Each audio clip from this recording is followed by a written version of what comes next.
Guys, I'm really sorry to say, but I scammed you all, and it totally worked because we're at like 1,020 subscribers now. Which, like, usually when people hit big milestones, they're like, dude, I can't even imagine 1,000 people. I can imagine 1,000 people. Those people are stupid. I can imagine 1,000 people, 1,000 monkeys, 1,000 sandwiches. If you can't imagine 1,000 people, that's just sad. You pick up a book or something. And in honor of hitting 1,000 subscribers, instead of making something hard or challenging or like advancing my skills in beat making, I will be making my fourth Mobb Deep beat, and I will continue to make Mobb Deep type beats until I hit 1,000 of them. And it's really easy for me to imagine 1,000 Mobb Deep beats because I'm an intelligent human being with a beating heart and a working brain. Sorry, that was mean, guys. Just gonna say that the next video I make hopefully will be an Earl Sweatshirt beat again. So just continuing this cyclical cycle of making the same shit over and over again. But I do what the fans want, unlike Praxi Plays, who only does what he wants. This is a joke again. I just really want him to answer my messages on Instagram.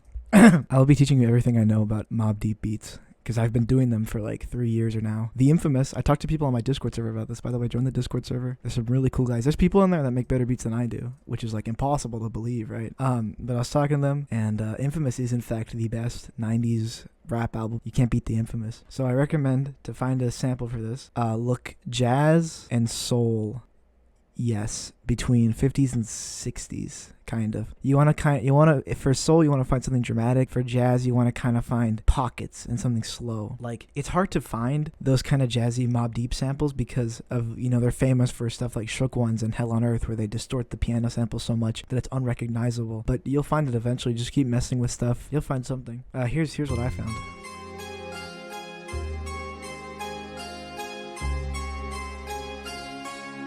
Doesn't scream Mobb Deep, and the beat doesn't scream Mobb Deep either, but it's my video. I don't know if you know that. You're watching my video. I made this video. I made the beat too. I can say whatever I want. I'm gonna kill Praxi Plays 2025. That's my New Year's resolution. So I chopped the beat. I got two little sections here. I got an intro and I got a verse. This is the verse. This is the intro. Both of them have alternate sections, and then I have a little sub bass. 90s beats use the sub bass. If you get a Boombap drum kit, you might see, if you use a Boombap drum kit, you might see an 808s folder, and you might think, oh, would Jay Dilla need to use an 808? Is he the OG Lex Luger? Is he making beats for 21 Savage? No. These are just like sub basses, like really short little stabs. So I recommend getting one of these. And you gotta kind of match what's going on here. Here I chopped, I think, to the bass. By the way, I want to give you guys like a little tip here. Navy D, I don't know if you watch him. He's been promoting this plugin that shows you the notes. So you can. Sorry guys, I'm feeling a little under the weather. I'm kind of allergic to all the success has really been messing with my immune system. Oh my god. The mic was pointing the wrong way. Okay, the mic is pointing the wrong way for a lot of this. I guess it was twisting around. Like the video. He has this plugin that finds like the notes so you can chop better and like match your chords to it. There's like heat maps you can just use, and they show you all the notes. Now his plugin is, I don't know if it's good. I haven't used it, but it's definitely more useful because you can actually just drag the notes into your MIDI. But here you can still see all the bass notes. You can see here at the bottom, there's these really light parts. That's the bass. You can see it. You guys understand. Fun fact, I actually have the most intelligent fan base. Unrelated note, all of my fan base is 100% men, which makes me really sad to see. Like, how is it 100% male? What am I doing wrong? So I just got some bass notes and I matched them up and I kept them interesting. Most important part of beat making, keep it interesting. Just kind of keep it like bouncy. Now time for the drums. Just do them. I don't know what else to say. I'll get into effects in a second, but the really loud hi-hat, I think, is a staple of this like era of like boom bap gangster stuff. Like DJ Premier is famous for that. Really, let me actually play it. He's famous for this little hi-hat, and that's like such an abrasive, like loud hi-hat. To make my drums sound more boom bappy, I have Maximus on here. I did some kind of preset on this and kind of messed around with it. I don't really know what I did, but they kind of came out sounding like this.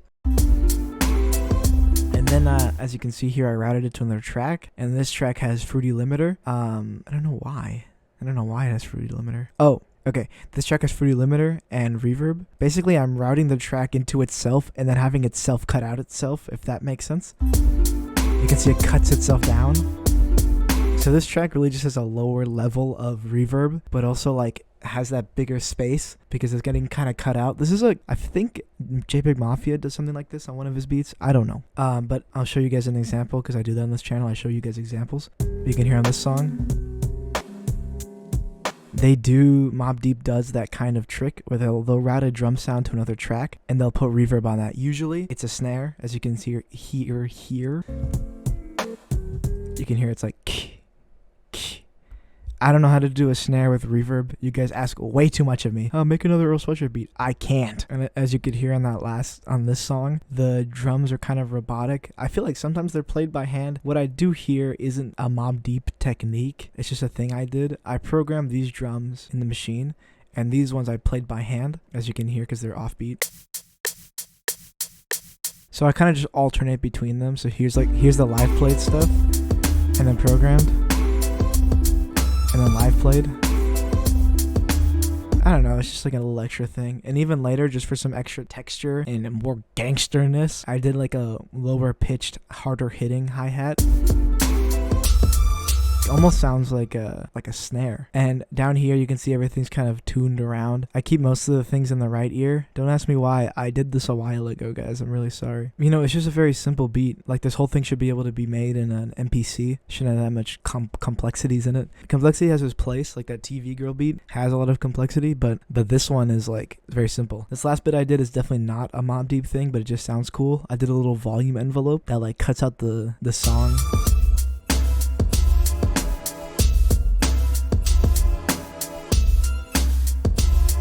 I don't know, it just makes a really cool sound. But yes, that's the whole thing. Keep subscribing so I can keep making videos. Like the video. Thank you. Goodbye.